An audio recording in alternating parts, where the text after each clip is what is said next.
Hello, my name is Labrea Stevenson, and my topic is the community of psychologists. My specific purpose is to inform listeners about the components that make up the community of psychologists.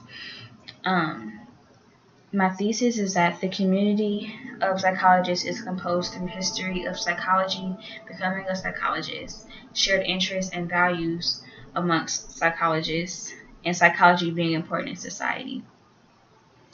So moving forward, ever since middle school, I've been infatuated with psychology, the study of mind, brain, and behavior. And I intend on becoming a psychologist in the future. So I'm really looking forward to sharing with you all what drives the community of psychologists. So to begin, I'll start with the history of psychology.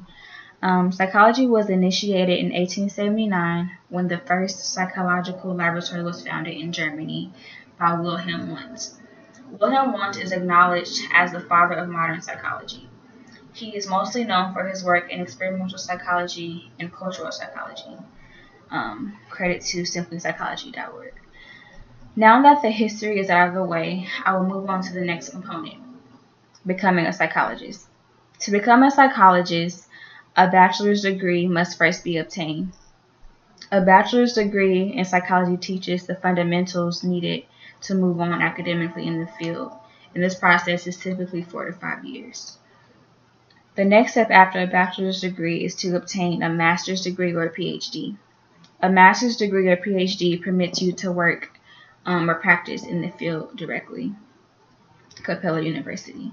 The process of obtaining a master's degree is 2 to 3 years, and the process of obtaining a PhD is typically 5 to 6 years.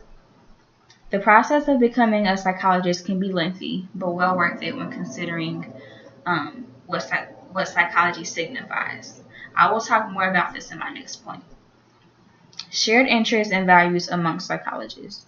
There are many values shared within the psychologist community. 1, it is important to treat clients as if they are equal beings. 2, there should be a commitment to clients and patients. 3, there should be a willingness to make clients comfortable both mentally and physically. 4, it is important to always be ethical.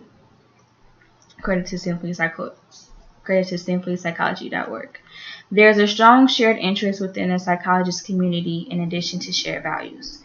How the mind, brain, and behavior affect individuals is a primary interest in the psychologist community. Mental health is another important interest.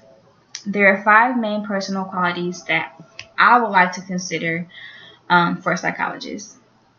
And those 5 qualities are to be empathetic, relatable, open, honest, and helpful.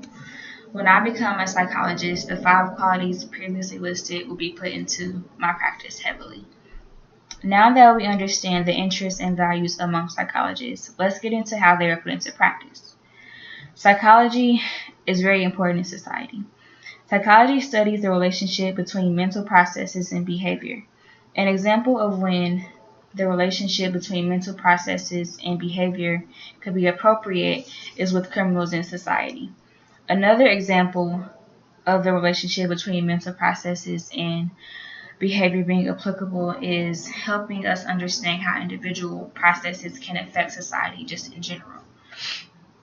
Credit to Capella University. Through studying and treating mental health, psychologists improve education, employment, and the functioning of society. Psychologists even help us choose career paths. In conclusion, today I inform listeners on the different components that make up the community of psychologists. These components include the history of psychology, how to become a psychologist, shared interests and values in the psychology community, and why psychology is important in society. Thank you.